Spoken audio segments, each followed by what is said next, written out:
തല ഷാർട്ടേഡ് ആയിപ്പോയി. തലയൊന്നും ഇല്ലായിരുന്നു അവസാനം. ഡെഡ് ബോഡിയിൽ തല എന്ന് പറയുന്ന സാധനം ഇല്ല. ബാക്കി എല്ലാവരും ഭയങ്കര കണ്ടീഷൻ വളരെ മോശമാണ്. ഇടിച്ച് അവരുടെ തലയൊക്കെ പൊട്ടി, തലച്ചോറൊക്കെ പുറത്ത് ചാടിയിരിക്കുന്നു. അത് വളരെ മോശം ഒരു സീനാണ്. ഇളയ കുട്ടി അമ്മയെ പിന്തിരിപ്പിക്കുന്ന നമുക്ക്, അതായത് ഒരുപക്ഷെ ആ കുട്ടി പറയുന്നുണ്ടോ വേണ്ടമ്മേ പോകണ്ടമ്മേ എന്ന് പറയുന്നുണ്ടായിരിക്കാം. അത് വളരെ ദുഃഖകരമാണ്. കാരണം ഒന്നും അറിയാൻ വയ്യാത്ത ആ കുട്ടിയെ അങ്ങനെ ജീവിതം ഇനി ജീവിച്ച് തീർക്കാനിരിക്കുന്നുള്ളൂ. അപ്പോൾ അമ്മയ്ക്ക് ഉണ്ടായ പെട്ടെന്നുള്ള ഒരു 3 ദശകത്തോളം കാലം ഇന്ത്യൻ റെയിൽവേയിൽ ലോക്കോ പൈലറ്റായി സേവനം. എപ്പോഴെങ്കിലും തോന്നിയിട്ടുണ്ടായിരുന്നോ ജോലി വേണ്ടായിരുന്നു, വേറെ ഒരു പ്രൊഫഷൻ നോക്കിയാൽ മതിയായിരുന്നു എന്ന്? മറ്റേതെങ്കിലും ഒരു ജോലിയായിരുന്നെങ്കിൽ, ഒരു കോൺസ്റ്റബിളിൻ്റെ ജോലിയായിരുന്നെങ്കിൽ മതിയായിരുന്നു. അങ്ങനെയൊക്കെ ഞാൻ ആലോചിച്ചിട്ടുണ്ട് പല. എന്ന് പറയുന്ന ഒരു ലോക്കോ പൈലറ്റ് എന്ന് പറയുന്ന ഒരു ആക്സിഡൻറ്റ് ഉണ്ടായാൽ ആദ്യം ഫേസ് ചെയ്യുന്ന ആൾ ലോക്കോ പൈലറ്റാണ്. ലോക്കോ പൈലറ്റ് മരിച്ചതിന് ശേഷമാണ് ബാക്കിയുള്ളവർ മരിക്കുക. ഒരു ആക്സിഡൻറ്റ് ഉണ്ടാവരുതേ, അതല്ലെങ്കിൽ എൻ്റെ ട്രെയിൻ തട്ടി ഒരു ജീവൻ പൊലിയരുതേ എന്നുള്ളതാണ് ആദ്യമായിട്ട് ഉണ്ടാകുന്നത്. ആത്മഹത്യ ചെയ്യാനായിട്ട് ആൾക്കാർ ഏറ്റവും കൂടുതൽ തിരഞ്ഞെടുക്കുന്നത് ഇന്ത്യൻ റെയിൽവേയുടെ പാളങ്ങളെയാണ്. അതിന് കംപ്ലീറ്റ് ബോഗികളിലും ബ്രേക്കുണ്ട്. ഇത് പെട്ടെന്ന് നമുക്ക് ബ്രേക്ക് ചെയ്ത് നിർത്താൻ പറ്റുന്നൊരു വാഹനമല്ല. ആ മാക്സിമം ബ്രേക്ക് നമ്മൾ കൊടുത്താൽ പോലും നിൽക്കുന്നത് 1/2 കിലോമീറ്റർ കഴിഞ്ഞിട്ടായിരിക്കും. അത് എന്നെ വളരെ കാലം ഒന്നിങ്ങനെ ഹോണ്ട് ചെയ്തു. ഞാനും എൻ്റെ അസിസ്റ്റൻ്റ് ലോക്കോ പൈലറ്റും വിചാരിച്ചു അവിടെ നിൽക്കുമായിരിക്കും. പക്ഷെ നിന്നില്ല. ആ മാഷിൽ വന്ന് ഇട്ടിച്ച് ചളുങ്ങി പപ്പടം പൊളിയുന്ന കണക്ക് പൊടിഞ്ഞ് തൊട്ടപ്പുറത്തൊരു പൊട്ടപ്പുറത്തിലേക്ക് മറിഞ്ഞിട്ട് കാണുകയല്ല, ചിലപ്പോൾ മൃതദേഹത്തിൻ്റെ പാർട്സൊക്കെ നമുക്ക് എടുക്കേണ്ടതായിട്ട് വരും, എടുത്ത് മാറ്റിയിടേണ്ടതായിട്ടൊക്കെ വന്നിട്ടുണ്ട്. വേറെ പീസായിപ്പോയി. അപ്പോൾ അയാൾ എല്ലാവരും കൂടെ പൊക്കിയെടുത്തപ്പം അയാളുടെ കാലം അവിടെ കിടക്കുകയാണ്, ബാക്കിയുള്ള മാത്രം കുറേ ചോരയൊക്കെ ആയിട്ട് വലിച്ചിട്ട്. അപ്പോൾ അയാൾ ബോധം പോയിട്ട് ആത്മഹത്യ ചെയ്യാൻ വേണ്ടി തന്നെയാണ്. അയാൾ ചിരിച്ചുകൊണ്ട് ഇങ്ങനെ കൈയൊക്കെ വിടർത്തിയിട്ട് അയാൾ വന്ന് നിൽക്കുകയായിരുന്നു. അല്ലെങ്കിൽ തല ഇതിൻ്റെ ഈ ഗ്ലാസിൻ്റെ തൊട്ടടിയിലുള്ള മെറ്റലിൽ അവിടെ വരെ ഹൈറ്റ് ഉണ്ട്, നല്ല ഹൈറ്റുള്ള ഒരു വ്യക്തി, അവിടെ തട്ടിയിട്ട് തലച്ചോറിങ്ങനെ ചെതറിപ്പോയി. അപ്പോൾ തലച്ചോറും ഉള്ളിലുള്ള കംപ്ലീറ്റ് തല ചെറിയ ചെറിയ കഷ്ണങ്ങളായിട്ട് ചെതറിപ്പോയി. അപ്പോൾ ഇയാളുടെ കണ്ണ്, ഈ ഉറക്കം തൂങ്ങുന്ന ഒരു ലോക്കോ പൈലറ്റിൻ്റെ മുമ്പിലാണ് 10,000-2000 പേരെ ഏൽപ്പിച്ചിട്ട് റെയിൽവേ ട്രെയിൻ ഓടിക്കുന്നത്.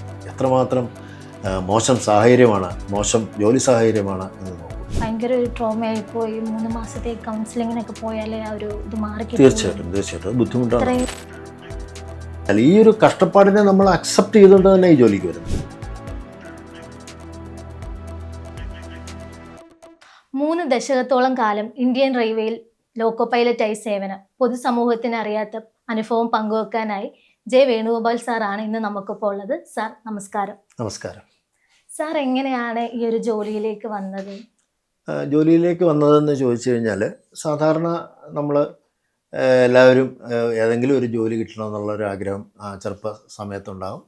അതനുസരിച്ച് നോട്ടിഫിക്കേഷൻ കണ്ടു, അപ്ലൈ ചെയ്തു, അതിൻ്റെ വിവിധ ടെസ്റ്റുകളിലൂടെയൊക്കെ കടന്നുപോയി, അങ്ങനെ കിട്ടിയതാണ്. അല്ലാതെ ഇതൊരു പാഷനായിട്ട് ആഗ്രഹിച്ച് വന്ന് അങ്ങനെ ജോലി കിട്ടിയതൊന്നുമല്ല. സാധാരണഗതിയിൽ ഉണ്ടാകുന്ന പോലെയുള്ള അതേ പ്രോസസ്സിലൂടെ വന്നു. പക്ഷെ വന്ന് കഴിഞ്ഞതിന് ശേഷമാണ് ഇതൊരു ചലഞ്ചിങ് ജോബാണെന്ന് എനിക്ക് മനസ്സിലാകാൻ സാധിച്ചത്. എപ്പോഴെങ്കിലും തോന്നിയിട്ടുണ്ടായിരുന്നോ ജോലി വേണ്ടായിരുന്നു, വേറെ ഒരു പ്രൊഫഷൻ നോക്കിയാൽ മതിയായിരുന്നു എന്ന്?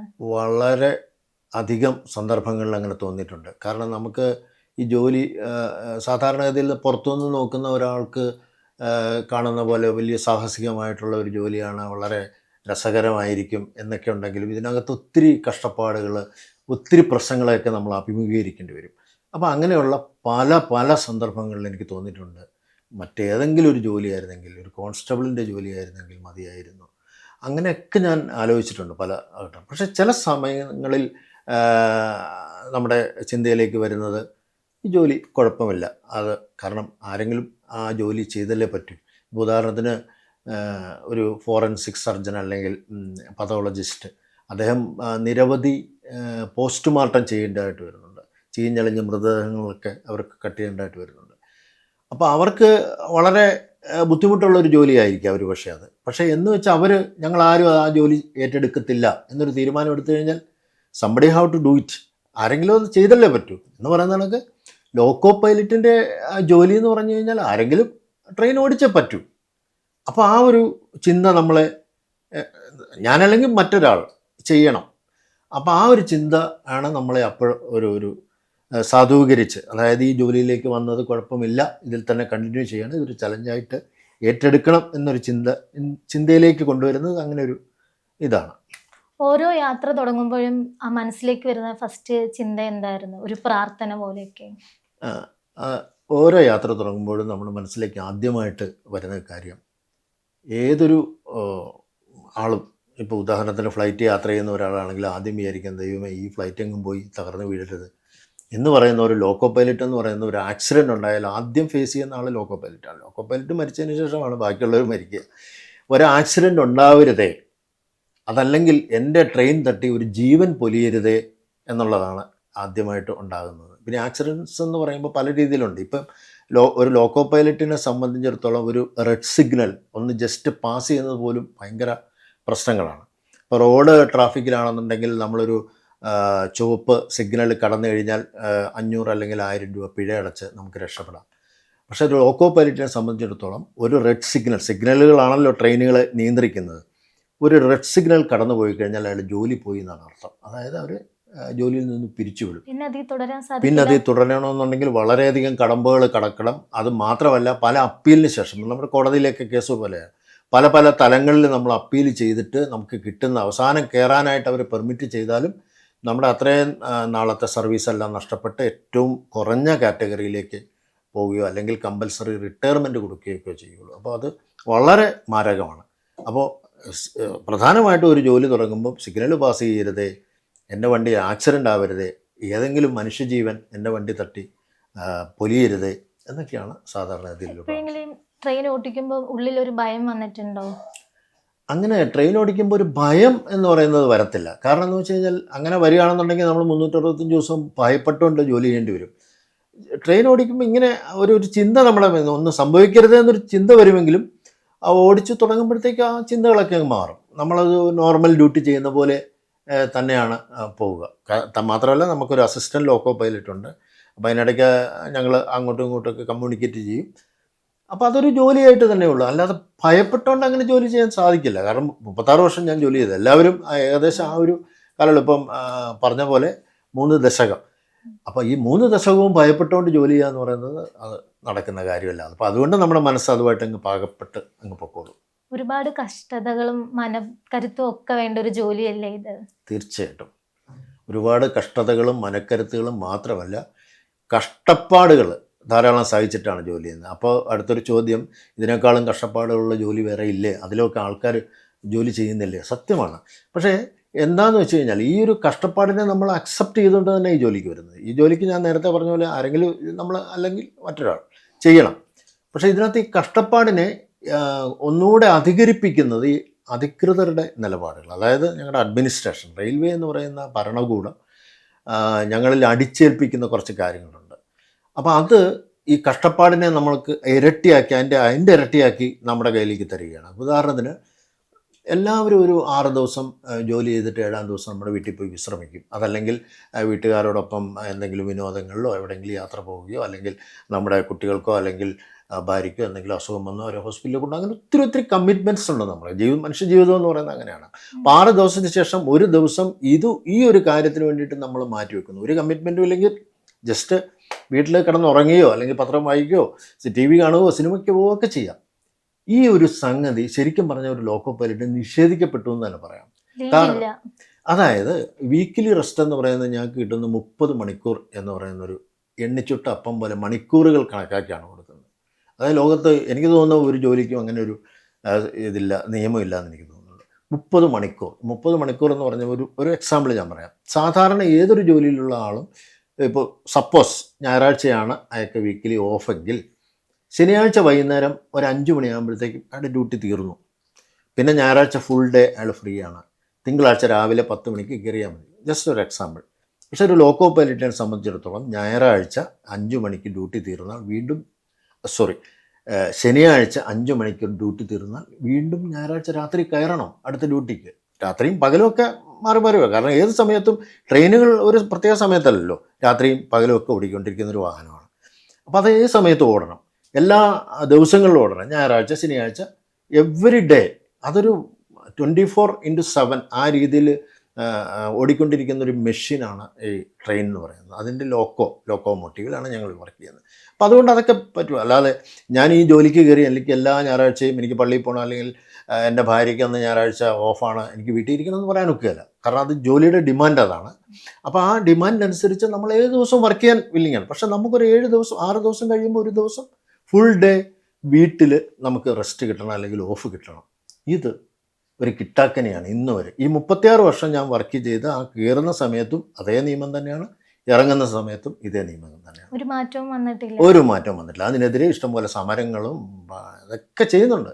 ഇപ്പോഴും തിരുവനന്തപുരത്ത് ഈ ലോക്കോ പൈലറ്റുമാരുടെ കഷ്ടതകൾ, അതായത് ഡ്യൂട്ടി ടൈറ്റ് ചെയ്തുകൊണ്ട് ഓരോ പ്രാവശ്യം ഈ ക്രൂവിൻ്റെ ഒരു അറേഞ്ച്മെൻറ്റ്, ലിങ്ക് എന്നാണ് ഞങ്ങൾ പറയുക, ക്രൂ ലിങ്ക്, അത് ഉണ്ടാക്കുമ്പോൾ അത് പല പ്രാവശ്യം അതിങ്ങനെ ടൈറ്റ് ചെയ്ത് ആളെ ഇങ്ങനെ കുറച്ച് കൊണ്ടുവന്ന് നമുക്ക് പറ്റാത്ത രീതിയിലേക്ക് മാറ്റിക്കൊണ്ടിരിക്കുകയാണ്. അപ്പോൾ ഇപ്പോഴും നമ്മൾ ആ ഒരു ബുദ്ധിമുട്ട് അനുഭവിച്ചുകൊണ്ടിരിക്കുകയാണ്. ഇത്രയും കഷ്ടപ്പാട് നിറഞ്ഞിട്ട് എപ്പോഴെങ്കിലും തോന്നിയിട്ടുണ്ടോ ഇത് ഒരു ദിവസം നിർത്തിയിട്ട് ഇറങ്ങി പോവാം എന്ന്? പല പ്രാവശ്യം നമുക്ക് തോന്നിയിട്ടുണ്ട്. പക്ഷെ നമുക്കത് നിർത്തി പോവാൻ വേറെ ഒരു ആൾട്ടർനേറ്റീവ് ഇല്ല. ഒന്നാമത് ജോബ് ആണ്. ഇപ്പോഴത്തെ കാലത്ത് നമുക്ക് വേറൊരു അങ്ങനെ നിർത്തി പോയിട്ടുള്ള ആൾക്കാർ ഇഷ്ടം പോലെ ഉണ്ട്. ഫാമിലിയായിട്ട് ടൈം കിട്ടുന്നില്ല, ഒത്തിരി ബുദ്ധിമുട്ടുണ്ട്. ചില സമയത്തൊക്കെ ഇപ്പോൾ ഉദാഹരണത്തിന് നമ്മുടെ വീട്ടിൽ ആർക്കെങ്കിലും അസുഖമായിട്ട് നമ്മൾ ലീവിന് അന്വേഷിക്കുമ്പോൾ അവിടെ ചെല്ലുമ്പോൾ ലീവ് കിട്ടില്ല. ഇപ്പോൾ ഈ കഷ്ടപ്പാടുള്ള ജോലിയിൽ ഒരു ലീവ് പോലും, ലീവ് എന്ന് പറയുന്നത് നമുക്ക് അവകാശപ്പെട്ട ഒരു കാര്യമാണ്, അതുപോലും കിട്ടാത്തപ്പോൾ ഇത് ഇട്ടിട്ട് പോകാനൊക്കെ തോന്നിയിട്ടുണ്ട്. പക്ഷെ നമുക്ക് അത് ചെയ്യാനുള്ളൊരു ലിമിറ്റേഷൻസ് ഉണ്ട്. അപ്പോൾ നമുക്ക് ഒത്തിരി പല കമ്മിറ്റ്മെൻറ്റ്സ് ഉണ്ടാവും. ലോണൊക്കെ എടുത്ത് വീട് വെച്ചു, ഈ ജോലി ഇല്ലെങ്കിൽ പിന്നെ എങ്ങനെ ജീവിക്കും എന്നുള്ളൊരു ചോദ്യചിഹ്നം ഉള്ളതുകൊണ്ട് ആരും പോകുന്നില്ല എന്ന് മാത്രം. പക്ഷെ പോയിട്ടുള്ളവരും ഉണ്ട്. ഒരുപാട് ആൾക്കാർ സാറിനോട് ചോദിച്ചാണല്ലേ എന്തിനാണ് ഈ വർക്ക് ചെയ്യുന്നതെന്നൊക്കെ. അപ്പം സാർ അതിനെന്താണ് ഒരു മറുപടി? ഞാൻ ഈ നേരത്തെ പറഞ്ഞ കാര്യം തന്നെയാണ് ഞാൻ പറയുന്നത്. കാരണം ഒരു കാര്യം ഞാൻ പറഞ്ഞത്, ഈ വർക്ക് ചെയ്തില്ലെന്നുണ്ടെങ്കിൽ ഞാനിപ്പോൾ റെയിൽവേയിൽ ട്രെയിൻ ഓടിച്ച് എല്ലാവരും കയറ്റിക്കൊണ്ട് പോയി അങ്ങനെ മനസ്സിന് ഒരു സാറ്റിസ്ഫാക്ഷൻ കിട്ടാനല്ല, എൻ്റെ കുടുംബത്തിന് ജീവിക്കാൻ വേണ്ടി, എനിക്ക് ജീവിക്കാൻ വേണ്ടിയിട്ടാണ് ഞാൻ മറ്റെല്ലാ ജോലിയും പോലെ. അപ്പോൾ അതുകൊണ്ട് എനിക്ക് വേറൊരു ആൾട്ടർനേറ്റീവ് ഇല്ല. ഇത് ഫോർ എക്സാമ്പിൾ ഒരു 5 വർഷം ലോക്കോ പൈലറ്റായിട്ട് വർക്ക് ചെയ്തിട്ടുള്ള ഒരാൾക്ക് പുറത്ത് പോയി കഴിഞ്ഞാൽ വേറെ ഒരു പണിയും ചെയ്യാൻ അയാൾക്ക് അറിയുന്നുണ്ടാവില്ല. ഈ ട്രെയിൻ ഓടിക്കുക എന്നുള്ളത് മാത്രമേ ഉള്ളൂ. അപ്പോൾ സ്വകാര്യ മേഖലയിൽ ട്രെയിൻ ഓടുന്നില്ലല്ലോ. അപ്പോൾ അതുകൊണ്ട് ഞാൻ 5 വർഷം ലോക്കോ പൈലറ്റായിട്ട് ജോലി ചെയ്തിട്ടുണ്ട്, എനിക്ക് നിങ്ങൾ ട്രെയിൻ ഓടിക്കുന്ന ജോലി തരുമെന്ന് എവിടെ ചോദിച്ചാലും കിട്ടത്തില്ല. അപ്പോൾ അതുകൊണ്ട് ഈ ഒരു ജോലിയിൽ നമ്മൾ എക്സ്പെർട്ടാണ്. ട്രെയിൻ ഓടിക്കുന്ന കാര്യത്തിൽ നമ്മൾ 100% പരിചയ സമ്പന്നനാണ്. പക്ഷേ ഇത് വിട്ട് കഴിഞ്ഞാൽ പിന്നെ വേറെ ആൾട്ടർനേറ്റീവ് ഇല്ല. അപ്പോൾ അതുകൊണ്ട് ഇതുകൊണ്ട് സ്റ്റിക്ക് ചെയ്യാൻ നിർത്തിയുള്ളൂ. ഇതാണ് ഞാൻ കൊടുക്കുന്ന ഉത്തരം എന്ന് പറയുന്നത്. സാറ് ഫാമിലി ആയിട്ടൊക്കെ ട്രെയിനിൽ യാത്ര ചെയ്തിട്ടുണ്ടോ? അതായത് സാറ് ട്രെയിൻ ഓടിക്കുന്നു, ഫാമിലി ട്രെയിനിൽ സാറിൻ്റെ കൂടെ തന്നെ യാത്ര ചെയ്തിട്ടുണ്ട്? ധാരാളം അവസരങ്ങളിൽ അങ്ങനെ. ആ ഒരു നിമിഷത്തിൽ എന്താ തോന്നുന്നത്? ആ ഒരു നിമിഷത്തിൽ ശരിക്കും പറഞ്ഞു കഴിഞ്ഞാൽ തോന്നുന്നത് നമ്മുടെ കയ്യിലാണ് അവരുടെ ജീവനും കൂടെ. അവരുടെ ജീവൻ എന്ന് പറയുമ്പം അവരാണ് നമുക്ക് ലോകത്തെ ഏറ്റവും പ്രിയപ്പെട്ടവർ. അപ്പോൾ അവരുടെ ജീവനും കൂടെയാണ്. ഒന്ന് എക്സ്ട്രാ ഒരു കോഷൻ എടുക്കുക എന്ന് പറഞ്ഞു കഴിഞ്ഞാൽ അവരില്ലാത്തപ്പം എക്സ്ട്രാ കോഷൻ ഇല്ല എന്നല്ല അതിൻ്റെ അർത്ഥം. എന്നാലും നമ്മളങ്ങനെ മനസ്സിൽ അങ്ങനെ ഒരു ചിന്ത ഉണ്ടാവാറുണ്ട്. എപ്പോഴെങ്കിലും ഇതിൽ നിന്നൊരു മറക്കാൻ പറ്റാത്ത ഒരു അനുഭവം എന്തായിരുന്നു? ഒരു നല്ലതായിട്ട് കിട്ടിയ ഒരു നല്ലതായിട്ടുള്ള അനുഭവം ഞാൻ ഒത്തിരി ആൾക്കാരൊക്കെ ചോദിക്കുമ്പോൾ പറഞ്ഞിട്ടുണ്ട്. ഇതുപോലെ തന്നെ ചാനലുകളിൽ, ആകാശവാണിയിലൊരു ഇൻ്റർവ്യൂ ഉണ്ടായിരുന്നു. അവിടെ ഞാൻ പറഞ്ഞിട്ടുള്ള കാര്യം തന്നെയാണ്. നമ്മുടെ 2018 പ്രളയം ഉണ്ടായി. ഈ പ്രളയം ഉണ്ടായപ്പോൾ ഞങ്ങൾ തിരുവനന്തപുരം സ്റ്റേഷനിൽ അകപ്പെട്ടു പോയി. കാരണം വണ്ടികളൊക്കെ ഇങ്ങനെ ക്യാൻസൽ ചെയ്തുകൊണ്ടിരിക്കുന്നു, വെള്ളം പൊങ്ങിക്കൊണ്ടിരിക്കുന്നു. ആറുകളുടെ കുറുകെ ബ്രിഡ്ജുകളുണ്ട്. ആ ബ്രിഡ്ജിന് മേളിൽ റെയിൽ ഇങ്ങനെ പൊയ്ക്കൊണ്ടിരിക്കുകയല്ലേ, അതിലാണ് ട്രെയിൻ പോകുന്നത്. അപ്പോൾ ഈ ബ്രിഡ്ജിലൊക്കെ ഒരു ഡേഞ്ചർ മാർക്ക് ഉണ്ടാവും. ഈ ഡേഞ്ചർ മാർക്കിന് മുകളിൽ വെള്ളം കയറിയാൽ അതിൻ്റെ മേളിൽ കൂടെ വളരെ ശ്രദ്ധയോടുകൂടി ഒരാൾ അവിടെ നിന്ന് സൂപ്പർവൈസിട്ട് ട്രെയിൻ പാസ് ചെയ്യാൻ പറ്റുള്ളൂ. അപ്പോൾ അങ്ങനെ ആ ഡേഞ്ചർ മാർക്കൊക്കെ കടന്ന് ഇങ്ങനെ വെള്ളം ഇങ്ങനെ പൊങ്ങിക്കൊണ്ടിരിക്കുകയാണ്. ആ സമയത്ത് തിരുവനന്തപുരത്തെ എല്ലാ പ്ലാറ്റ്ഫോമും വെള്ളത്തിനടിയിലായി. അപ്പം ഞങ്ങൾ തിരുവനന്തപുരത്ത് അകപ്പെട്ടു പോയി. ഒരു പ്ലാറ്റ്ഫോമിൽ മാത്രം, അതായത് ഒരു പ്ലാറ്റ്ഫോം ലൈനിൽ മാത്രം കുറച്ചൊരു ആശ്വാസമുണ്ട്. അപ്പോൾ അങ്ങനെ നിൽക്കുന്ന ഒരു സമയത്ത് ഞാൻ ചുരുക്കി പറയാം, ട്രെയിനുകളില്ല, ഓടുന്നില്ല. അപ്പോൾ ആലുവയിലെ ഒരു ലൈൻ പെരിയാർ വെള്ളം കയറി അതൊക്കെ സസ്പെൻഡ് ചെയ്തു. അങ്ങനെ അനുദിനം വെള്ളപ്പൊക്കം ഇങ്ങനെ ഭയങ്കരമായിട്ട് നമ്മൾ കെട്ടുകേഴ്വ് മാത്രമേ ഉള്ളൂ. നമ്മുടെ ചരിത്രത്തിൽ രേഖപ്പെടുത്തിയ ഒരു ഭയങ്കര ഒരു ഫ്ലഡായിരുന്നു, പ്രളയമായിരുന്നു 2018. പിന്നെ ഒരു സിനിമ പോലും വന്നു കഴിഞ്ഞു. അപ്പോൾ ആ ഒരു സമയത്ത് ഞങ്ങൾക്ക് ഒരു റിലീഫ് ട്രെയിൻ, അതായത് ഫ്ലഡ് റിലീഫ് ട്രെയിൻ എന്ന് പേരിട്ടിട്ട് ഒരു സ്പെഷ്യൽ ട്രെയിൻ അവിടുന്ന് ഓപ്പറേറ്റ് ചെയ്യണം, വളരെ സൂക്ഷിച്ചു പോകണമെന്ന് പറഞ്ഞിട്ട് ഞങ്ങൾക്കൊരു ട്രെയിൻ, അതായത് ഞങ്ങൾ എന്ന് പറയുമ്പോൾ എന്തിനുള്ള ട്രെയിൻ ആയിരുന്നു? അത് ഞാൻ പറയാം. അതായത് ഞങ്ങൾ എന്ന് പറയുമ്പോൾ ഞാനും അസിസ്റ്റൻ്റ് ലോക്കോ പൈലറ്റ്, പിന്നെ പുറകിലുള്ളൊരു ഗാർഡും ഉണ്ട്. ഇപ്പോൾ ഗാർഡിൻ്റെ പേര് ട്രെയിൻ മാനേജർ എന്നാണ്. അപ്പം ഞങ്ങൾക്ക് അങ്ങനെ ഒരു ട്രെയിൻ വർക്ക് ചെയ്യാനുള്ള നിർദ്ദേശം കിട്ടുകയും ഞങ്ങൾ പോവുകയും ചെയ്തു. ഈ ട്രെയിനിനകത്ത് എഞ്ചിനും പിന്നെ ഒരു 4 ബോഗിയും കൂടെ അറ്റാച്ച് ചെയ്തിട്ടാണ് ഇത് പോകുന്നത്. ഇതിൻ്റെ ഉദ്ദേശം എന്താണെന്ന് വെച്ച് കഴിഞ്ഞാൽ, ഈ റെയിൽപാളങ്ങൾ പൊതുവേ ഇത്തിരി ഉയർന്ന സ്ഥലങ്ങളിലാണ്. അപ്പം പല സ്ഥലങ്ങളിൽ വെള്ളം കയറി വീടുകളിലൊക്കെ വെള്ളമായിട്ട് ആൾക്കാർ ഓടി വരുന്ന റെയിലിൻ്റെ സൈഡിലേക്കാണ്. എന്നിട്ട് റെയിലിൽ കയറി ഇരിക്കുകയാണ് പല ആൾക്കാരും, വെള്ളത്തിൽ മുങ്ങിപ്പോകുന്നുള്ള ഭയം കാരണം. അപ്പോൾ ഈ റെയിലിലൂടെ ഈ ഒരു ട്രെയിൻ ഓടിച്ചുകൊണ്ട് പോയിട്ട് ആൾക്കാരവിടെ അനാഥരായിട്ട് നിൽക്കുകയാണ്. അല്ലെ ചുറ്റിനും വെള്ളം ഇങ്ങനെ കയറുന്ന ഒരവസ്ഥ മാവേലിക്കര, ചെങ്ങന്നൂർ ആ ഭാഗങ്ങളിലൊക്കെ ഉണ്ടായി. അവിടുത്തെ ആ ആറുകൾ പുഴകളൊക്കെ ഇങ്ങനെ കരകവിഞ്ഞൊഴുകുന്നുണ്ട്. അപ്പോൾ അവിടെയുള്ള ആളുകളെ ഈ ട്രെയിനിനകത്ത് കയറ്റി സുരക്ഷിത സ്ഥാനങ്ങളിൽ എത്തിക്കുക എന്നുള്ളതായിരുന്നു അന്നത്തെ ദൗത്യം. ഇന്ത്യൻ റെയിൽവേയിൽ അങ്ങനെ വളരെ അപൂർവമായിട്ടൊക്കെ അങ്ങനെയൊക്കെ ചെയ്യാറുള്ളൂ. ഞങ്ങളങ്ങനെ പോയപ്പോൾ ഈ പറയുന്ന സ്റ്റേഷനുകളുടെ ഒക്കെ സൈഡിൽ ഈ പറമ്പിലൊക്കെ ആൾക്കാർ വീടുകളിലൊക്കെ വെള്ളം ഇങ്ങനെ പൊങ്ങിക്കൊണ്ടിരിക്കുകയാണ്. ഓടി വരികയാണ് കുഞ്ഞുങ്ങളെയൊക്കെ എടുത്തുകൊണ്ട്. എല്ലാ സാധനങ്ങളും ഉപേക്ഷിച്ച് ടി വി, ഫ്രിഡ്ജ് എല്ലാം നശിച്ച് പോട്ടെ എന്നും പറഞ്ഞിട്ട് അവർ ഓടി വരുന്നത്. ഈവൻ കെട്ടിയിരിക്കുന്ന പശു, ആട്, കോഴി അതൊക്കെ പോവുക. അതിനെയൊക്കെ കൊണ്ട് ട്രെയിനിൽ കയറ്റാൻ പറ്റില്ലല്ലോ. അവരിങ്ങനെ ഓടി വരിക നിസ്സഹായരായിട്ട്. അപ്പോൾ അവരെല്ലാം ട്രെയിനിലേക്ക് കയറ്റി അവരെ സുരക്ഷിത സ്ഥാനത്തേക്ക് അതായത് അധികം വെള്ളം കയറാത്ത സ്ഥലങ്ങളിലുള്ള റിലീഫ് ക്യാമ്പിൻ്റെ അവിടെയൊക്കെ ആംബുലൻസും ഒക്കെ ആയിട്ട് നിൽപ്പുണ്ട്. അങ്ങനെ കുറേ ആൾക്കാരെ വഴിയിലൊക്കെ നിർത്തി ഒരാൾ ഓടി വരുന്നതിന് ഞങ്ങളവിടെ സ്റ്റോപ്പ് ചെയ്യും. ബസ് നിർത്തുന്ന പോലെ നിർത്തി അവരെയൊക്കെ കയറ്റിക്കൊണ്ട് പോയി. അപ്പോൾ എനിക്ക് തോന്നി ഒരു നല്ല കാര്യം ചെയ്തതിൻ്റെ, ഞാനായിട്ടല്ല റെയിൽവേ പറഞ്ഞിട്ടാണെങ്കിൽ പോലും അതിൻ്റെ ഭാഗമാകാൻ കഴിഞ്ഞതിൽ എനിക്കൊരല്പം സംതൃപ്തി തോന്നിയ ഒരു ദിവസമായിരുന്നു. അതായിരുന്നു ഇതുവരെ ഉള്ളത് ഏറ്റവും എൻ്റെ മനസ്സിനെ ടച്ച് ചെയ്ത. പിന്നെ ധാരാളം കൊച്ചു കൊച്ചു അനുഭവങ്ങളുണ്ട്. അതായത് ഇപ്പോൾ നമുക്ക് ആത്മഹത്യ ചെയ്യാനായിട്ട് ആൾക്കാർ ഏറ്റവും കൂടുതൽ തിരഞ്ഞെടുക്കുന്നത് ഇന്ത്യൻ റെയിൽവേയുടെ പാളങ്ങളെയാണ്. അപ്പോൾ ഒരാളവിടെ പാളത്തിൽ ആത്മഹത്യ ചെയ്യാനായിട്ട് വരുമ്പോൾ അയാളെ കൈപിടിച്ച് നമുക്ക് നിർത്താൻ പറ്റിയാൽ രക്ഷപ്പെടുത്തുക. അതുപോലെ തന്നെ ഓടി വരുമ്പോൾ പെട്ടെന്ന് ഹോണൊക്കെ അടിച്ച് അവരെ അതിൽ നിന്ന് പിന്തിരിപ്പിക്കുക, അല്ലെങ്കിൽ അതിനെ അലർട്ട് ചെയ്യുക എന്നൊക്കെ പറയുമ്പോൾ നമ്മുടെ മനസ്സിൽ ഒരു ജീവൻ രക്ഷിച്ചല്ലോ എന്നുള്ളതാണ്. രക്ഷിക്കുന്നതിനൊക്കെ കൂടുതൽ ആൾക്കാർ ഒരുപക്ഷെ ചിലപ്പോൾ അപകടപ്പെടുന്നുണ്ടാവാം. പക്ഷേ എന്നാലും ഒരാളുടെ ജീവൻ നമുക്ക് രക്ഷിക്കാൻ കഴിഞ്ഞല്ലോ എന്ന് പറയുമ്പോൾ ഒരു ആശ്വാസം. എല്ലാവർക്കും ഉള്ളൊരു ചിന്തയാണ് ട്രെയിൻ പെട്ടെന്ന് ബ്രേക്ക് ചെയ്ത് നിർത്താൻ പറ്റില്ല. ഇപ്പം ഒരാൾ അപകടത്തിന് വേണ്ടി സൂയിസൈഡ് ചെയ്യാൻ വേണ്ടി ഫ്രണ്ടിൽ നിൽക്കുമ്പം ദൂരെ നിന്ന് കാണുമ്പോഴേ പെട്ടെന്ന് വന്ന് നിർത്താൻ പറ്റില്ലേ എന്നൊക്കെ എല്ലാവർക്കും ഒരു സംശയം ഉണ്ടല്ലോ. അതെ, ട്രെയിനിൻ്റെ ബ്രേക്കിംഗ് സിസ്റ്റം എങ്ങനെയാണെന്ന് വെച്ച് കഴിഞ്ഞാൽ, എഞ്ചിനിലും ബ്രേക്കുണ്ട്, അതിന് കംപ്ലീറ്റ് ബോഗികളിലും ബ്രേക്കുണ്ട്.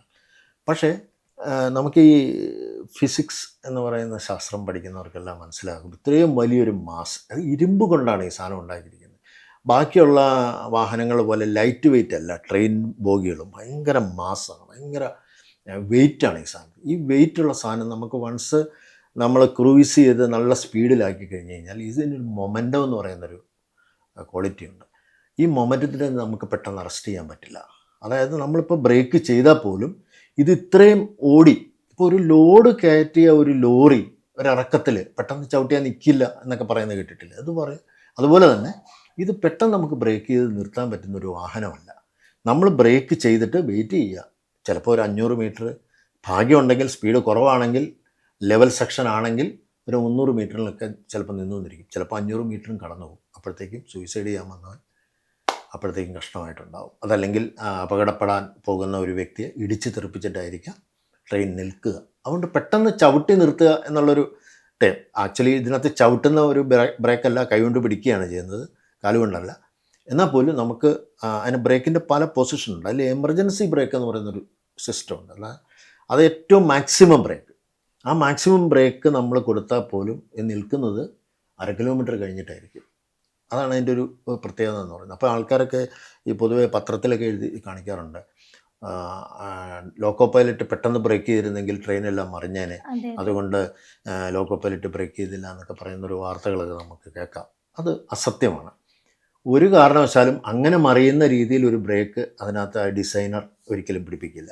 അപ്പം അതുകൊണ്ട് എങ്ങനെ ബ്രേക്ക് ചെയ്താലും, ഇപ്പോൾ സഡൻ ബ്രേക്ക് എന്ന പൊതുജനങ്ങൾ പറയുന്നത്, ഞങ്ങൾ എമർജൻസി ബ്രേക്ക് എന്ന് പറയുന്നത്, എമർജൻസി ബ്രേക്ക് അപ്ലൈ ചെയ്താൽ പോലും ഈ ട്രെയിനിൻ്റെ എല്ലാ വീലിലും ഒരേ സമയത്താണ് ബ്രേക്ക് ആപ്ലിക്കേഷൻ ആവുന്നത്. അപ്പോൾ അതുകൊണ്ട് ട്രെയിൻ മറിയാനൊരു ചാൻസ് ഇല്ല, പക്ഷേ നിൽക്കില്ല. നമ്മൾ വിചാരിക്കുന്നിടത്ത് നിൽക്കില്ല ട്രെയിൻ. അതാണ് അതിൻ്റെ ഒരു പ്രത്യേകത. ഈ ഒരു ബോഗിയിൽ നിന്നും ചെയിൻ വലിക്കുമ്പോൾ എങ്ങനെയാണ് ഈ ലോക്കോ പൈലറ്റ് അറിയുന്നത് ഒരാൾ ചെയിൻ വലിച്ചിട്ടുണ്ട്, ഇന്ന ബോഗിയിൽ നിന്നാണ് വലിച്ചിരിക്കുന്നത് എന്നൊക്കെ എങ്ങനെ പെട്ടെന്ന് മനസ്സിലാക്കാൻ പറ്റും? പെട്ടെന്ന് മനസ്സിലാക്കുക എന്ന് പറഞ്ഞാൽ ഈ നമ്മുടെ പൈപ്പ്, അതായത് ബ്രേക്ക് പൈപ്പ് എന്ന് പറയുന്ന ഒരു സാധനം ത്രൂ ഔട്ട് എഞ്ചിനിൽ നിന്നും ഏറ്റവും പുറകിലത്തെ വാഗൺ വരെ കണക്ട് ചെയ്തിരിക്കും. ഈ കണക്ട് ചെയ്തതിനകത്ത് ഒരു വാൽവ് വെച്ചിട്ട് അതിനകത്ത് എയർ പ്രഷർ പുറത്തേക്ക് പോയി കഴിഞ്ഞാലാണ് ബ്രേക്ക് ആപ്ലിക്കേഷൻ ആവുന്നത്. അത് ആ വാൽവ് വെച്ചിട്ട് ആ വാൽവിനോട് ചെയിൻ പിടിപ്പിച്ചിരിക്കുകയാണ് ഓരോ ബോഗിയിലും. അപ്പോൾ ഈ ഒരു ബോഗിയിൽ ചെയിൻ വലിക്കുമ്പോൾ ഈ വാൽവ് ഓപ്പൺ ആകുകയും ഈ പൈപ്പിനകത്തുള്ള പ്രഷർ പുറത്തേക്ക് പോവുകയും ചെയ്യും. എയർ നല്ല പ്രഷറൈസ്ഡ് എയറാണ്. അപ്പോൾ ഞങ്ങളതിന് പ്രഷർ എന്നാണ് പറയുക. അത് പുറത്തേക്ക് പോവുകയും ചെയ്തു. അപ്പം ട്രെയിനിൽ മൊത്തത്തിൽ ബ്രേക്ക് പിടിക്കുകയും ചെയ്തു. ഈ ബ്രേക്ക് പിടിക്കുമ്പോൾ നമുക്കവിടെ എഞ്ചിനിൽ ഒരു ഇൻഡിക്കേഷൻ കിട്ടും, ഒരു മണിയടി, അല്ലെങ്കിൽ പുതിയ ആണെങ്കിൽ പാനലിൽ കമ്പ്യൂട്ടറൈസ്ഡ് പാനലിൽ എഴുതി കാണിക്കുക alarm chain pulling, alarm chain എന്നാണ് പറയുക. അപ്പോൾ അത് അങ്ങനെ ഒരു ഇൻഡിക്കേഷൻ കിട്ടുന്നതാണ് ചെയ്യുന്നത്. അതല്ല നമ്മളത് കണ്ടിട്ട് ബ്രേക്ക് ചെയ്ത് നിർത്തുകയല്ല ചെയ്യുക. അത് ഓട്ടോമാറ്റിക്കായിട്ട് ട്രെയിൻ സ്റ്റോപ്പ് ആവും. പിന്നെ നമ്മൾ ഇറങ്ങിപ്പോകണം. ഇപ്പോൾ 22 ബോഗി ഉണ്ടെങ്കിൽ ഏത് ബോഗിയിലാണ് പിന്നെ അപ്ലൈ ചെയ്തതെന്ന് ആ ബോഗിയിൽ ചെന്ന് നോക്കിക്കഴിഞ്ഞാൽ മാത്രമേ അറിയത്തുള്ളൂ, അല്ലാതെ അറിയില്ല. അപ്പം നമ്മളവിടെ നടന്നു പോയിട്ട് ആ ബോഗി കണ്ടുപിടിച്ച് ആ ബോഗിയിൽ നിന്ന് അത് റീസെറ്റ് ചെയ്യണം. ആ വാൽവ് തിരിച്ച് റീസെറ്റ് ചെയ്യണം. പുതിയ ലേറ്റസ്റ്റ് LHB എന്ന് പറയുന്നൊരു സിസ്റ്റം ഉള്ള ഒരു LHB എന്ന് പേരുള്ള ഒരു കോച്ചസാണ് ഇപ്പം റീസെൻ്റായിട്ട് യൂസ് ചെയ്യുന്നത്. ഏറ്റവും മോസ്റ്റ് മോഡൽ വന്ദേ ഭാരതിന് തൊട്ട് മുമ്പുള്ള വന്ദേ ഭാരതിന് വേറൊരു ഇതാണ്. അതിനകത്ത് ബോഗിക്ക് അകത്ത് പോയി നമ്മൾ റീസെറ്റ് ചെയ്യണം. മറ്റേതാണെങ്കിൽ ബോഗിയുടെ പുറത്ത് റീസെറ്റ് ചെയ്യാം. ബോഗി മീൻസ് കോച്ചിൻ്റെ. ഈ ഒരു വന്ദേ ഭാരതിന്റെ ബ്രേക്ക് ഒക്കെ എങ്ങനെയായിരിക്കും? ഏറ്റവും കൂടുതൽ സ്പീഡുള്ള ട്രെയിനാണല്ലോ ഇപ്പം വന്ദേ ഭാരത്. അത് ഇതേപോലെ പെട്ടെന്ന് നിർത്താനോ അല്ലെങ്കിൽ ബോഗിയിൽ നിന്ന് ഒരാൾ ചെയിൻ വലിച്ചാലോ നിർത്താനൊക്കെ പറ്റും? വന്ദേ ഭാരതിൻ്റെ ഈ ഞാൻ നേരത്തെ പറഞ്ഞല്ലോ, ഈ മാസ് എന്ന് പറയുന്ന അത് ഭയങ്കര വെയിറ്റ് എന്നുള്ളത്. വന്ദേ ഭാരതിന് താരതമ്യേന വെയിറ്റ് കുറവുള്ള ബോഗിയാണ്. അപ്പോൾ അതുകൊണ്ട് കുറെ കൂടെ പെട്ടെന്ന് നിർത്താൻ പറ്റും. പക്ഷേ എന്നാൽ പോലും ഈ സ്പീഡ് ഇത്രയും അധികരിച്ച് വരുമ്പോൾ ഈ പറയുന്ന പോലെ പെട്ടെന്ന് ചവിട്ടിയാൽ നിൽക്കുന്നതല്ല. ഒരു ലിമിറ്റ്, നേരത്തെ പറഞ്ഞ 500 എന്നുള്ളത് മേ ബി ഒരു 300 കുറയുമായിരിക്കും മീറ്റർ. ആ ഡിസ്റ്റൻസിൽ നിൽക്കുമായിരിക്കാം, അത്രേ ഉള്ളൂ. രണ്ടിനും തമ്മിൽ വലിയ വ്യത്യാസമൊന്നുമില്ല. വെയിറ്റ് കുറവുണ്ടെന്നും വെയിറ്റ് കുറവുണ്ട്. അതിൻ്റെ ബോഗി, അതിൻ്റെ ബോഡി ഒരു അലോയ് യൂസ് ചെയ്തിട്ടാണ് നിർമ്മിച്ചിരിക്കുന്നത്. അതിന് കുറച്ച് താരതമ്യേന സാധാരണ കോച്ചിനേക്കാളും വെയിറ്റ് കുറവാണ്.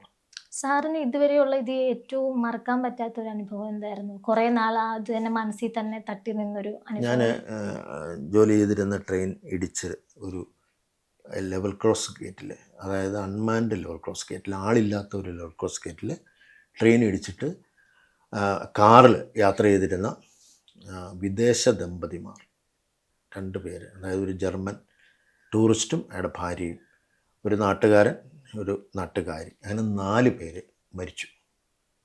അത് എന്നെ വളരെ കാലം ഒന്നിങ്ങനെ ഹോണ്ട് ചെയ്തുകൊണ്ടിരുന്നു.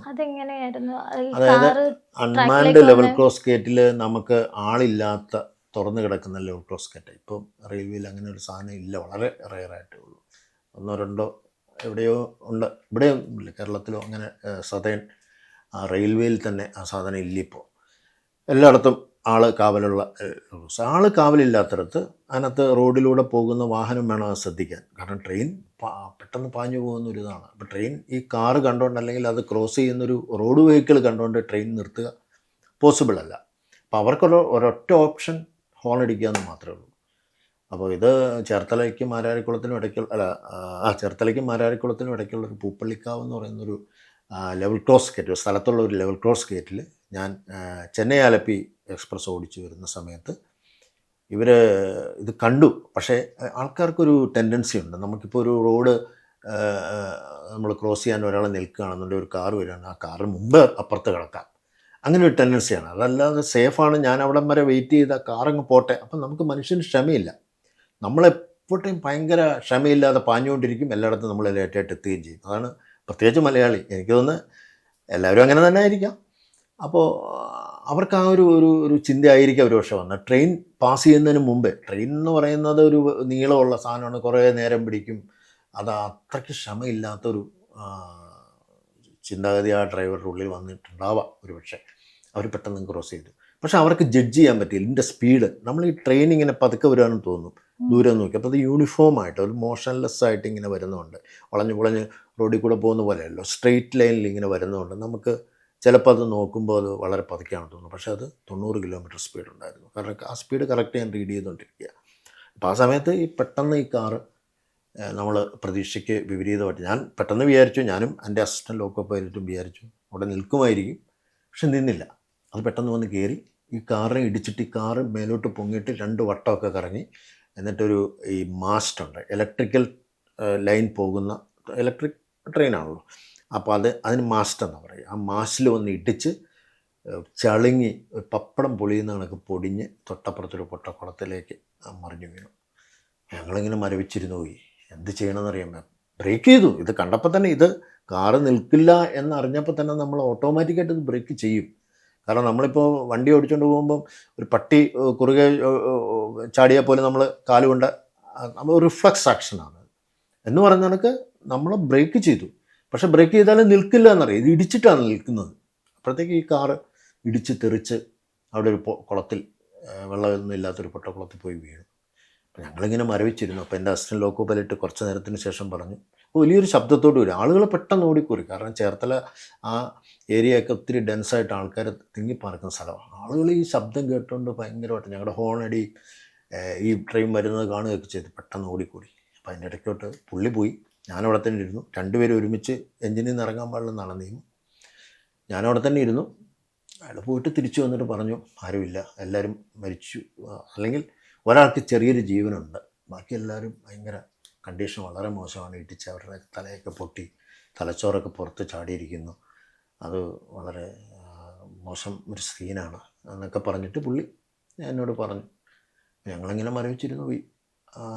ഒരാൾ മാത്രം ഹോസ്പിറ്റലിൽ ചെന്നതിന് ശേഷം മരിച്ചു. ബാക്കി എല്ലാവരും ഓൺ ദ സ്പോട്ട് മരിച്ചു പോയി. അപ്പോൾ അതിനുശേഷം ഞാൻ വലിയ ഒരു ട്രോമയിലൂടെ കടന്നുപോയി. എനിക്ക് വല്ലാത്തൊരു മാനസികമായിട്ടൊരു ബുദ്ധിമുട്ടായിപ്പോയി. കുറച്ച് ദിവസം ഞാൻ ലീവൊക്കെ എടുത്ത് വീട്ടിലിരുന്നു. പക്ഷേ അപ്പോഴും വീട്ടിലിരിക്കുമ്പോൾ പിന്നെ ഈ ചിന്തയാണ് എപ്പോഴും. അപ്പോൾ അതുകൊണ്ട് ഞാൻ വീണ്ടും ജോലിക്ക് തന്നെ പോയി. അങ്ങനെ ആളുകളൊക്കെ സംസാരിച്ച ആ ട്രോമയിൽ നിന്നും സ്വയം അങ്ങനെ രക്ഷപ്പെട്ടു. പലരും എന്നോട് പറഞ്ഞു, ഒരു കൗൺസിലിങ്ങിനൊക്കെ പൊക്കൂടെ. വേണ്ട, ഞാൻ തന്നെ എൻ്റെ മനസ്സിനെ പാകപ്പെടുത്തി വീണ്ടും അതേ ജോലിക്ക് തന്നെ കയറാനായിട്ട് മനസ്സിനെ ഒരുക്കി വെച്ചുകൊണ്ട് ഞാൻ വീണ്ടും ജോലിയിലേക്ക് കയറി. സാറിൻ്റെ ലൈഫിലെ ഫസ്റ്റ് അനുഭവം അതായിരുന്നോ? അല്ലല്ല, ഫസ്റ്റ് അനുഭവം എന്ന് പറയുന്നതൊന്നുമില്ല. അതിന് മുമ്പ് ഗുഡ്സൊക്കെ ഓടിക്കൊണ്ടിരിക്കുമ്പോൾ തന്നെ ധാരാളം ആൾക്കാർ ഈ സൂയിസൈഡ് ചെയ്തിട്ടുണ്ട്. അതല്ല അറിയാതെ വന്ന് പെട്ട് മരിച്ചിട്ടുണ്ട്. ഇഷ്ടംപോലെ ഉണ്ട്. അത് എണ്ണി വെക്കാൻ പറ്റില്ല. പക്ഷേ നമുക്കത് നമ്മുടെ മനസ്സിൽ നിന്നും ഒരിക്കലും അത് മാഞ്ഞു പോവില്ല. സാർ എത്രാമത്തെ വയസ്സിലായിരുന്നു ഈ ഒരു ജോലിയിലേക്ക് കയറിയത്?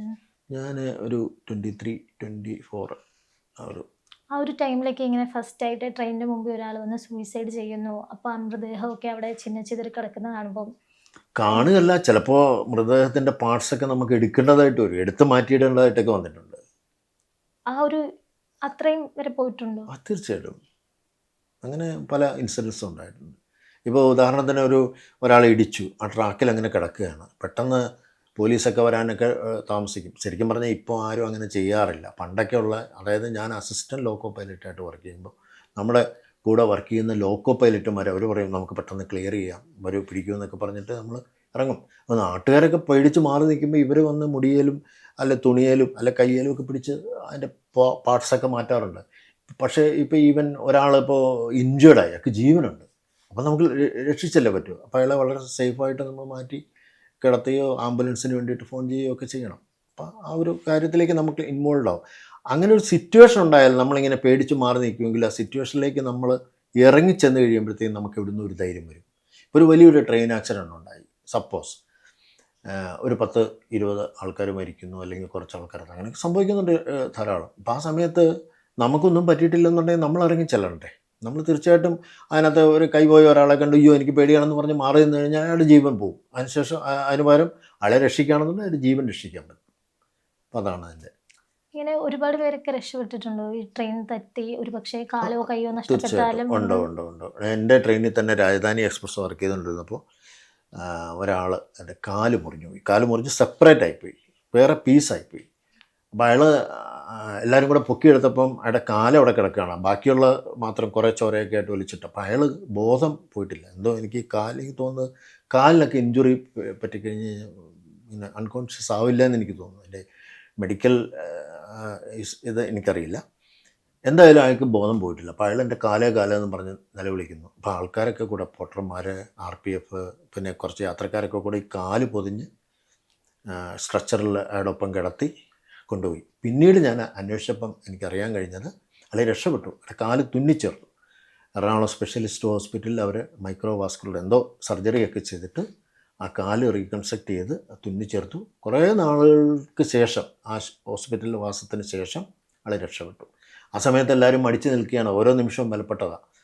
മടിച്ചു നിൽക്കുകയാണ്. അയാളെ പുറത്തെടുക്കാതെ ഇരുന്ന്, അല്ലെങ്കിൽ ലേറ്റായി കുറേ ബ്ലഡൊക്കെ വാർന്നു പോയി, അങ്ങനെയൊക്കെ ആയിരുന്നെങ്കിൽ ഒരുപക്ഷെ അയാളുടെ ജീവൻ തന്നെ അപകടപ്പെടുമായിരുന്നു. അങ്ങനെ രക്ഷപ്പെട്ടിട്ടുള്ള ഒത്തിരി. സാർ ഒരു ചാനലിൽ പറയുന്ന കേട്ടു, ഇങ്ങനെ ട്രെയിൻ ഓട്ടിച്ചുകൊണ്ടിരുന്നപ്പം ഒരാൾ ആക്സിഡന്റ് ആയി, മാംസമൊക്കെ വന്ന് ഗ്ലാസ്സിലൊക്കെ പറ്റി പിടിച്ചിട്ടുണ്ടായിരുന്നു. അതെന്തായിരുന്നു? അത് പറവൂർ എന്ന് പറയുന്നൊരു സ്റ്റേഷനിൽ ഒരു ചെറുപ്പക്കാരനായിട്ടുള്ള മനുഷ്യൻ പെട്ടെന്ന് വന്നിട്ട് ട്രാക്കിന് ആത്മഹത്യ ചെയ്യാൻ വേണ്ടി തന്നെയാണ്. അയാൾ ചിരിച്ചുകൊണ്ട് ഇങ്ങനെ കൈയൊക്കെ വിടർത്തിയിട്ട് അയാൾ വന്ന് നിൽക്കുകയായിരുന്നു. പെട്ടെന്ന് ഇടിച്ചു. അപ്പോൾ അയാൾ നിൽക്കുന്ന ആ സമയത്ത് ഇയാളുടെ ഈ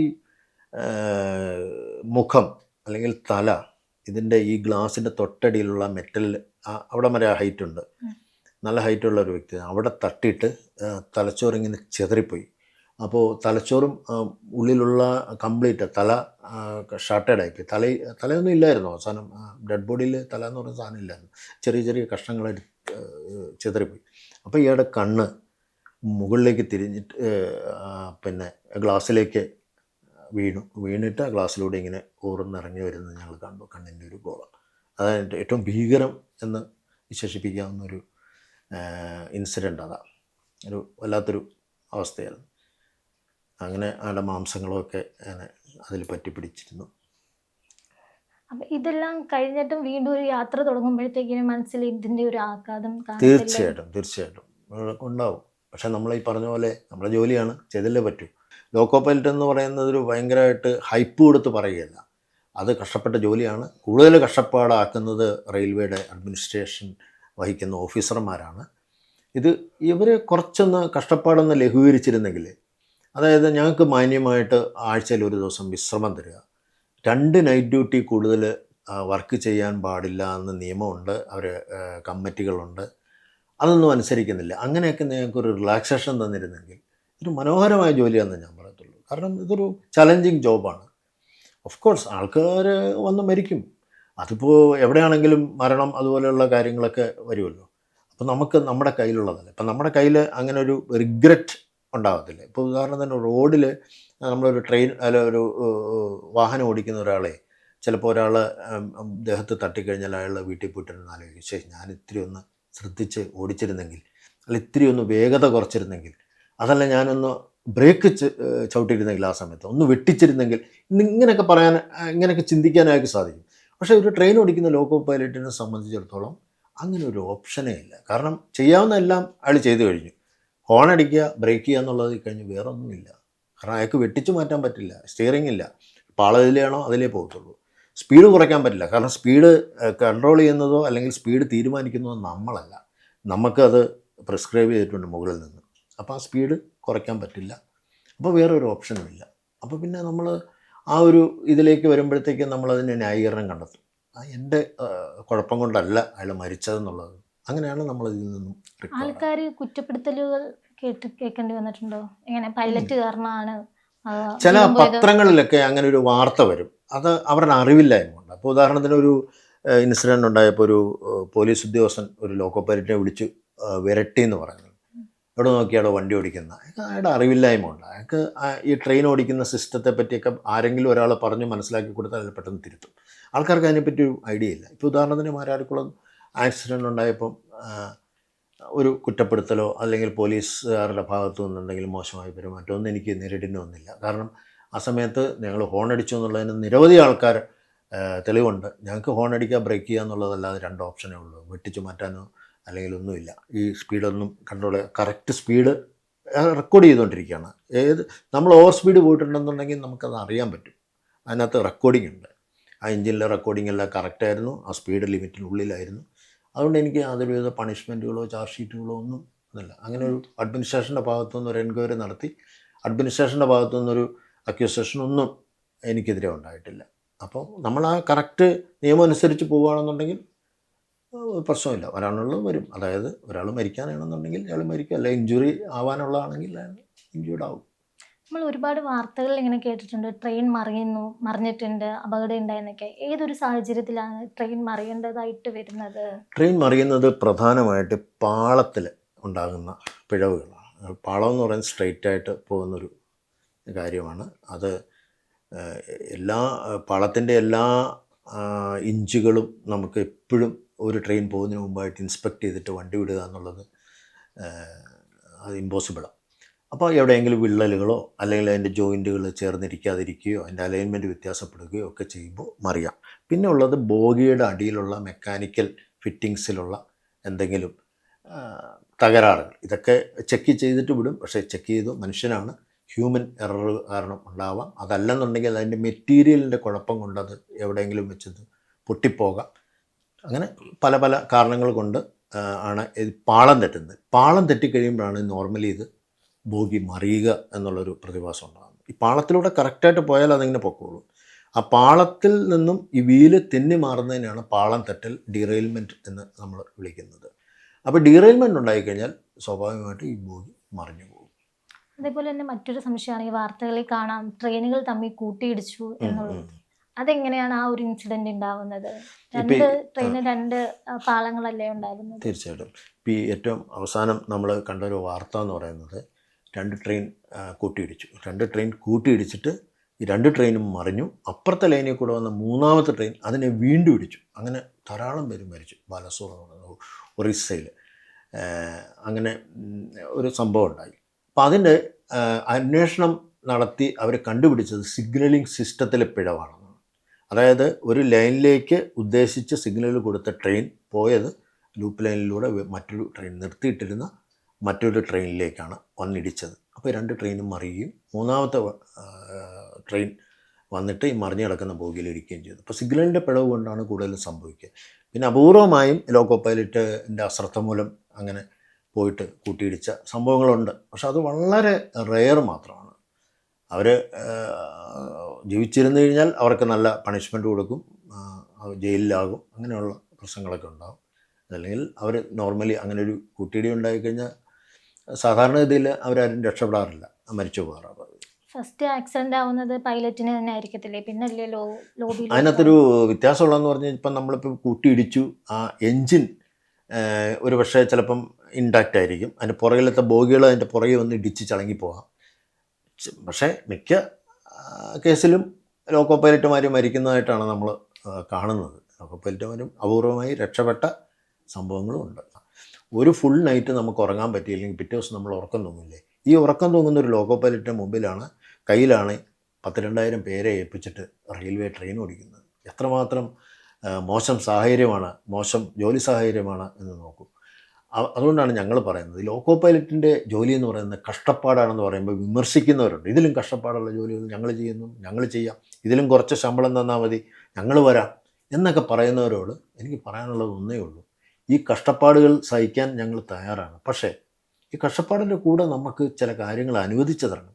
ഒരു weekly rest, full day weekly of ഞങ്ങൾ ചോദിക്കുമ്പോൾ അത്യാവശ്യമാണെന്നുണ്ടെങ്കിൽ ഞങ്ങൾക്ക് ലീവ് തരിക. നൈറ്റ് ഡ്യൂട്ടികൾ കണ്ടമാനം അടിച്ചേൽപ്പിക്കാതിരിക്കുക. അതുപോലെ വർക്കിംഗ് അവേഴ്സ് എന്ന് പറയുന്നത് ഞങ്ങൾക്ക് 9 മണിക്കൂറായിട്ട് ഇപ്പോൾ ചുരുക്കിയിട്ടുണ്ടെങ്കിലും അത് 10, 11, 12 ഒക്കെ ആയിട്ട് നീണ്ടുപോകാം. അങ്ങനെ വർക്ക് ചെയ്യുമ്പോൾ അതിനകത്ത് ഞങ്ങളെ കൊണ്ട് പറ്റില്ല, 9 മണിക്കൂർ ഡ്യൂട്ടി ചെയ്തിട്ട് ഞങ്ങൾക്ക് റിലീഫ് വേണം എന്ന് ചോദിക്കുന്ന, അതായത് ഞങ്ങൾക്ക് വിശ്രമം വേണമെന്ന് ചോദിക്കുന്ന ലോക്കോ പൈലറ്റിനെ പിരിച്ചു വിട്ടുകൊണ്ട് അല്ലെങ്കിൽ അതുപോലെയുള്ള കഠിനമായ ശിക്ഷാ നടപടികൾ ചെയ്തുകൊണ്ടാണ് അഡ്മിനിസ്ട്രേഷൻ അതിനെതിരെ പ്രതികരിക്കുന്നത്. അങ്ങനെ ചെയ്യരുത്. അപ്പോൾ ഒരു ലോക്കോ പൈലറ്റ് ഇപ്പം ചില ഇതിലൊക്കെ ട്രോളുകളിലൊക്കെ കേട്ടിട്ടുണ്ട്, ലോക്കോ പൈലറ്റ് വഴിയിൽ നിർത്തിയിട്ട് ഇറങ്ങിപ്പോയി, അയാളൊരു വിമാനത്തിൻ്റെ പൈലറ്റ് ആവാതിരുന്നത് നന്നായി. ഇതിന്റെ സാലറി ഒക്കെ എങ്ങനെയാണ്? ഇപ്പോൾ ആൾക്കാർ പറയുമല്ലോ ലോക്കോ പൈലറ്റ് ആണ്, ഒരുപാട് സാലറി ഉണ്ട്, കുറച്ച് കഷ്ടപ്പെട്ടാലും സാരമില്ല, അതിനനുസരിച്ചുള്ള സാലറി ഉണ്ടാകും. എൻ്റെ ഒരു സുഹൃത്ത് ഇതുപോലെ ഒരു ചാനലിൻ്റെ ഇൻ്റർവ്യൂവിൽ പറഞ്ഞത് ലോക്കോ പൈലറ്റിനോട് സാലറി ചോദിക്കരുത്, പറയില്ല എന്നാണ്. പക്ഷേ ഞാൻ അതിനെതിരാണ്. കാരണം ഇത് ജനങ്ങൾ അറിയണം. ഈ സാലറി എന്ന് പറയുന്നത് 2 പാക്കേജായിട്ടാണ് ഞങ്ങൾക്ക് കിട്ടുക. 2 ഒരുമിച്ചാണെങ്കിൽ പോലും ഈ നമ്മളിപ്പോൾ എന്താ പറയുക, ഈ മണിക്കൂറിന് ഇത്ര വെച്ച് നമ്മൾ കൊടുക്കുന്നത് പോലെ കിലോമീറ്ററിന് ഇത്ര വെച്ചിട്ട് ഞങ്ങൾക്കൊരു റേറ്റ് ഉണ്ട്. അതിന് കിലോമീറ്റർ അലവൻസ് അല്ലെങ്കിൽ റണ്ണിങ് അലവൻസ് എന്ന് പറയാം. ഇതൊരു പോർഷനാണ്. പിന്നെ ബേസിക് പേ, DA, HR അങ്ങനെ കുറേ അലവൻസുകളൊക്കെ ചേർന്നിട്ട് ഉള്ളൊരു പോർഷനാണ്. ഇതിനകത്തൊരു ലോക്കോ പൈലറ്റിൻ്റെ തുടക്കക്കാരന് ഏകദേശം ഒരു 35 ആ ഒരു റേഞ്ചിൽ കിട്ടും. ലോക്കോ പൈലറ്റ് എക്സ്പ്രസ്, അതായത് എൻ്റെ ഏറ്റവും ടോപ്പിലുള്ള ഒരാൾക്കൊരു ടോട്ടൽ അലവൻസുകളും റണ്ണിങ് അലവൻസുകളും എല്ലാം ചേർത്ത് 1.5 lakhs ഒക്കെ നമുക്ക് പെർ മന്ത് കിട്ടും. ഇപ്പോൾ അതിമുക്കാലും ഇൻകം ടാക്സുകാർ കൊണ്ടുപോകും, അങ്ങനെയുള്ള പ്രശ്നമുണ്ട്. പക്ഷേ ഇതിൻ്റെ ഒരു മേജർ പോർഷൻ എന്ന് പറഞ്ഞാൽ നമ്മൾ ഓടിയെടുക്കുന്ന ഇതാണ്. അതായത് ഒരു ഓഫീസിലിരിക്കുന്ന ആൾ ചിലപ്പോൾ ഒരു പക്ഷേ ലീവ് എടുത്താൽ അയാൾക്ക് ശമ്പളത്തിൽ കുറവൊന്നും പറ്റില്ല. ഒരു ലോക്കോ പൈലറ്റ് ലീവ് എടുത്തു കഴിഞ്ഞാൽ അയാളുടെ സാലറിയിൽ കുറയും. പറയുന്നല്ലോ ഓണത്തിന് ലീവ്, ക്രിസ്മസിന് ലീവ്, അതൊന്നും ഒരിക്കലും ഇല്ല. ഓണം എന്ന് പറയുന്നത് എൻ്റെ ഓർമ്മയിൽ വളരെ ചുരുക്കം ദിവസങ്ങളിൽ മാത്രമേ എനിക്ക് ലീവ് കിട്ടിയിട്ടുള്ളൂ. ആരും അങ്ങനെ ഓണത്തിന് ലീവ് പലരും എഞ്ചിനിൽ പൊതിച്ചോറാണ് കഴിക്കുന്നത്. മനസ്സിലായില്ലേ? അങ്ങനെ ഒരു നമ്മുടെ വീടുകളിലൊക്കെ നമ്മൾ പരിഹാസപാത്രമാണ്. അവനൊക്കെ വലിയ റെയിൽവേയിൽ വലിയ ഉദ്യോഗസ്ഥനാന്ന് പറഞ്ഞിട്ട് ഓണത്തിന് ഇവിടെ വന്നിട്ട് ഒന്ന് ഊണ് കഴിക്കാൻ പറ്റുന്നില്ല എന്നൊക്കെ നമ്മുടെ അമ്മമാരും ഒക്കെ പറയും. പക്ഷെ അവരെ നമുക്ക് പറഞ്ഞ് മനസ്സിലാക്കാൻ പറ്റില്ല. നമുക്ക് ലീവ് കിട്ടില്ല. എല്ലാവരും ലീവ് എടുത്തു കഴിഞ്ഞാൽ അത് ഓഫ് കോഴ്സ് എല്ലാവരും ലീവ് എടുത്തു കഴിഞ്ഞാൽ ട്രെയിൻ ഓടത്തില്ലല്ലോ. ട്രെയിൻ ഓണത്തിന് ഓടിയേ പറ്റൂ. കാരണം പുറം നാടുകളിൽ വർക്ക് ചെയ്യുന്നവരെ ഓണത്തിന് വീട്ടിൽ കൊണ്ടുവന്ന് ഉണ്ണിക്കുക എന്ന് പറയുന്ന പരിപാടി മാത്രമേ ഞങ്ങൾ ചെയ്യുന്നുള്ളൂ. ഞങ്ങൾ ഉണ്ണാറില്ല. ഇതാണൊരു സത്യം. സാറിന്റെ വൈഫ് ഇങ്ങനെ പറഞ്ഞിട്ടുണ്ടോ, ഈ ജോലി ഭയങ്കര ഇതാണ്, കുടുംബമായിട്ട് സംസാരിക്കാൻ പറ്റുന്നില്ല, സാറിൻ്റെ അടുത്ത് ടൈം സ്പെൻഡ് ചെയ്യാൻ കിട്ടുന്നില്ല, അങ്ങനെ വിഷമങ്ങളൊക്കെ പറയാറുണ്ട്? എൻ്റെ വൈഫിനെ സംബന്ധിച്ചിടത്തോളം പറയുകയാണെങ്കിൽ പുള്ളിക്കാരി വളരെ സപ്പോർട്ടീവ് ആയിരുന്നു. ആണ്. അതായത് ഈ ഒരു ജോലിയുടെ ബുദ്ധിമുട്ടുകളൊക്കെ കറക്റ്റായിട്ട് മനസ്സിലാക്കിയിരുന്നു.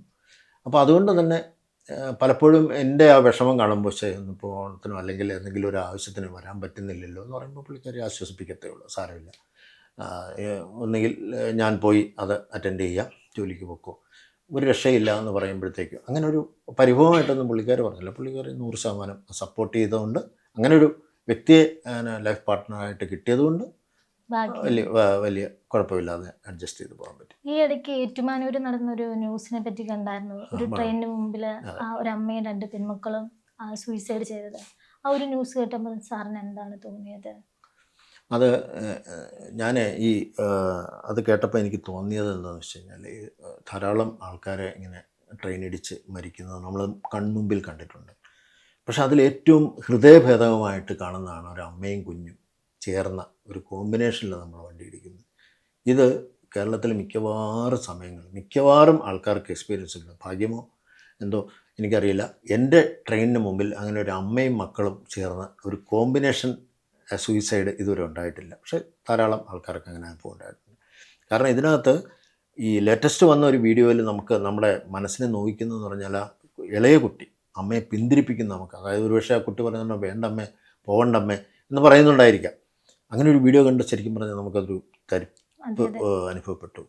അത് വളരെ ദുഃഖകരമാണ്. കാരണം ഒന്നും അറിയാൻ വയ്യാത്ത ആ കുട്ടിയെ, അങ്ങനെ ജീവിതം ഇനി ജീവിച്ച് തീർക്കാനിരിക്കുന്നുള്ളൂ. അപ്പോൾ അമ്മയ്ക്ക് ഉണ്ടായ പെട്ടെന്നുള്ള ഒരു ആ പീഡനങ്ങളിൽ നിന്നൊക്കെ വരുന്ന ഒരു പെട്ടെന്നൊരു ഫ്രസ്ട്രേഷനിലായിരിക്കും ആത്മഹത്യ എന്ന് പറയുന്നത്. ആത്മഹത്യ എപ്പോഴും ഈ പറയുന്ന പോലെ ഒരു മൊമെൻ്ററി ആയിട്ടുള്ളൊരു ഇതാണ്. ഒരു പക്ഷേ ആരെങ്കിലും പിന്തിരിപ്പിച്ചാൽ ഒരു പക്ഷേ അതിൽ നിന്ന് രക്ഷപ്പെട്ടേക്കാം. അതായത് മക്കളുമായിട്ട് ചേർന്നുള്ള അത് ഭയങ്കര ഒരു, പ്രത്യേകിച്ച് കുട്ടികൾ ട്രെയിനിൽ അറിയാതെ വന്ന് പെടുമ്പോൾ അവർക്ക് ജീവിതം മുമ്പിൽ ബാക്കി നിൽക്കുകയല്ലേ.